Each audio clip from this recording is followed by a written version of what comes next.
नमस्कार दोस्तों, मैं हूं नवीन पाटीदार और आप देख रहे हैं वॉइस ऑफ एमपी। निकाय चुनाव की घोषणा हो चुकी है, तारीखों का ऐलान हो चुका है, आरक्षण प्रक्रिया भी पूरी हो चुकी है। दूसरी तरफ अगर बात की जाए तो नीमच में 40 वार्ड में भारतीय जनता पार्टी अपने दम से चुनाव लड़ेगी। तो दूसरी तरफ अगर बात की जाए नीमच की सबसे बड़ी समस्या बंगला बगीचा समस्या, जिससे 40% लोग प्रभावित हैं, उसे लेकर भी सरकार ने मसौदा तैयार किया था और समस्या को हल करने की बात कही थी। लेकिन जिस तरीके से व्यवस्थापन बोर्ड में जो फाइलें पहुंची है, उससे लगता है कहीं ना कहीं जो बंगला बगीचा वासी है वे नाखुश है, क्योंकि जो ऐसा माना जा रहा था कि 20 से 15,000 जो फाइलें यहाँ पहुंचनी थी, लेकिन 2,000 ही फाइलें पहुंची। ऐसे में लगता है कहीं ना कहीं उस मसौदे से बंगला बगीचा वासी नाखुश है। ऐसे में इस पूरे मुद्दे पर बात करने के लिए हमारे साथ मौजूद है भारतीय जनता पार्टी के जिलाध्यक्ष पवन पाटीदार। उनसे बात करेंगे कि वे बंगला बगीचा समस्या को किस तरह सोचते हैं और जो सरकार ने जो समस्या को लेकर जो मसौदा तैयार किया था, वो मसौदा आखिर बंगला बगीचा वासियों को पसंद क्यों नहीं आया। पवन जी, बंगला बगीचा मुद्दा गर्माता दिख रहा है निकाय चुनाव में, और आप इस समस्या को किस तरह सोचते हैं? देखिए, बंगला बगीचा समस्या एक बहुत बड़ी समस्या है जो बहुत लंबे समय से चलती आ रही थी और जिसके कारण से नीमच का एक बड़ा हिस्सा 50 से 55% लोग उससे बड़े परेशान थे। और उस परेशानी का अगर किसी ने समाधान किया है तो माननीय मुख्यमंत्री शिवराज सिंह जी ने किया है।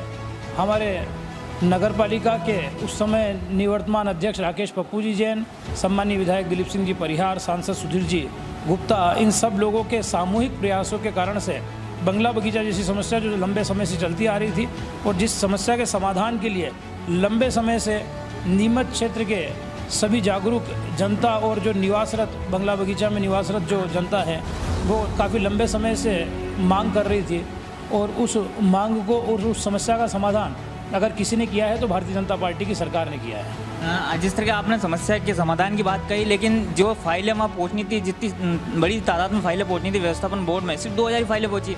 इससे ये नहीं लगता कहीं ना कहीं बंगला बगीचावासी नाखुश है जो मसौदा आपने तैयार किया था, आपकी सरकार ने तैयार किया था? देखो, निश्चित रूप से ये बात सही है कि फ़ाइलों का मूवमेंट स्लो है और फाइलों का मूवमेंट थोड़ा तेज़ होना चाहिए।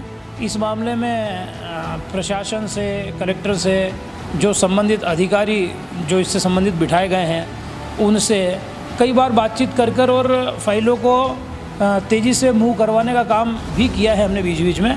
पर कई कारणों से कि कोई किसी का ट्रांसफ़र हो गया या वहाँ बैठे हुए व्यक्ति का कई अन्यत्र जगह पर उसका उपयोग होने लगा, तो उसके परिवर्तन के कारण से भी एक कारण ये रहा कि अगला आदमी आता हो, उसको समझता है, करता है।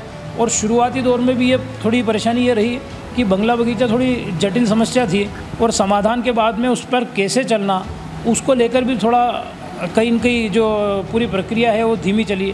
उसके बाद बीच में जो ये कोविड काल आया, इस कोविड काल के कारण से भी परेशानी आई। निश्चित रूप से ये बात सही है कि उसमें गति और ज़्यादा तेज़ होनी थी ताकि समस्या का समाधान भी होता और रेवेन्यू भी ज़्यादा जनरेट होता।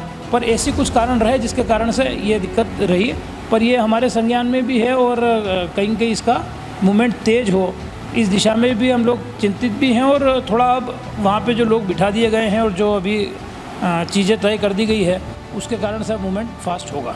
पवन जी, एक बड़ी समस्या ये है कि जो मसौदा आपने तैयार किया था, हिंदूवादी बंटवारे की बात की जाए या रजिस्ट्री की बात की जाए या हिबानामा की बात की जाए, तो उसे नगर पालिका मान्य नहीं मान रही थी, जबकि सुप्रीम कोर्ट तो इन सबको दस्तावेजों को मान्य मानता। ऐसा क्यों सिर्फ रजिस्ट्री मान्य मानी जा रही थी, इसलिए ये फाइलें अटकी हुई, ऐसा नहीं मानते आप? हाँ, वैसे ये बात सही है कि चाहे वो हिब्बानामा हो, यादी बंटवारा हो, वसीयत हो, ये सब रजिस्ट्री में मान्य है, तो वो बंगला बगीचा वाले इसमें भी मान्य होना चाहिए। और शुरू से इस बात को लेकर और प्रशासन ने एक मानसिकता बना ली कि इसके अंदर बंगला बगीचा में वो उस दिशा में नहीं गए, कहीं न कहीं वो कंफ्यूज रहे इस चीज़ को लेकर, और उसके कारण से जो हिब्बानामा है या वसीयत है या यादी बंटवारा है, उसको स्वीकार नहीं करने के कारण से भी कुछ लोग परेशान रहे हैं। पर ये सारी बातें हमारे जनप्रतिनिधियों ने लिखकर और माननीय मुख्यमंत्री जी के संज्ञान में डाली है, जो जल्द ही कैबिनेट में पास होकर और ये सारी चीज़ों का समाधान जल्द होगा और ये सारी चीज़ें भी, ये फाइलें भी लेकर और समाधान की दिशा में आगे बढ़ने लगेगी। बंगला बगीचावासी अभी आंदोलन चला रहे हैं कि संशोधन नहीं हुआ तो वोट नहीं देंगे। क्या मानते हैं आने वाले निकाय चुनाव जिस तरीके तारीखों का ऐलान हो गया, मानते हैं कि असर पड़ेगा आपकी सरकार, क्योंकि आप तो जिलाध्यक्ष, आपको जिताना भी है? देखिए, मेरा उन सभी जागरूक नागरिकों से आग्रह है कि जो सरकार काम करने वाली है और जिस सरकार ने इतने लंबे समय से जो लंबित समस्या पड़ी थी उसका समाधान किया है, तो मेरा उनसे आग्रह ये है कि आप थोड़ा विश्वास रखें, क्योंकि जो काम करने वाले लोग हैं, जो काम करने वाली सरकार है और जो काम करने वाले जनप्रतिनिधि हैं, वो निश्चित रूप से समाज और जनता की आवाज़ जब आती है तो उसके लिए पूरी तत्परता से वो समस्या का समाधान हो उस दिशा में चिंता करते हैं। और ये जो सारी कुछ जो जटिलताएं हैं बंगला बगीचा में जो रह गई है, उसकी तरफ भी जनप्रतिनिधियों का ध्यान है। और माननीय मुख्यमंत्री जी को भी अभी हमारी कल परसों बैठक थी, तब मैंने भी वो मसौदा ले जाकर और मेरे उस पर दिया है। उनने उसको देखा भी है और उन्होंने जल्द उसके समाधान का भी आश्वासन दिया है। तो सभी जनप्रतिनिधि और सब संगठन के लोग और सब लोग लगे हुए हैं। मेरा सभी से आग्रह ये है कि ये काम करने वाली सरकार है। एक समय था कि बंगला बगीचा के अंदर न रोडें बनती थी, न सड़कें बनती थी, न बिजली आती थी, न पानी की लाइनें थी। आज समस्या का समाधान होने के बाद ये सारी दिशा में नगर पालिका ने काम करना चालू किया है। तो आप ये सब विश्वास रखें, हम जो कहते हैं वो करते हैं। बंगला बगीचा समस्या का समाधान करेंगे ये कहा, तो वो समस्या का समाधान किया है। और अब जो इसमें जटिलताएं हैं, उन जटिलताओं का समाधान भी निश्चित रूप से करेंगे। तो मैं आपके माध्यम से जो हमारे सब जागरूक जनता है और नीमचवासी है, उनको ये विश्वास दिलाना चाहता हूँ, हम काम करने वाले संगठन के लोग हैं, हम काम करने वाली सरकार चलाते हैं, सिर्फ जुमलेबाजी वाली सरकार नहीं चलाते। लंबे समय से कांग्रेस के नगर पालिका के अध्यक्ष रहे हैं, कांग्रेस की सरकारें रही है, तो उन्होंने तो इस समस्या की तरफ एक नज़र उठाकर भी नहीं देखा और भाजपा ने इस समस्या का समाधान किया है। तो जो बची हुई जटिलताएं हैं उनका समाधान भी भारतीय जनता पार्टी की सरकार निश्चित रूप से करेगी, ऐसा मैं आपको विश्वास दिलाता हूँ। ये थे भारतीय जनता पार्टी के जिलाध्यक्ष पवन पाटीदार, जिनसे हमने बंगला बगीचा मुद्दे को लेकर बात की। साथ ही उन्होंने एक बड़ी बात रखी कि उन्होंने सीएम शिवराज सिंह चौहान से भी जो है इस मामले को लेकर, जिस तरीके से बंगला बगीचावासी संशोधन की मांग कर रहे हैं, उसे लेकर उनके सामने बात रखी।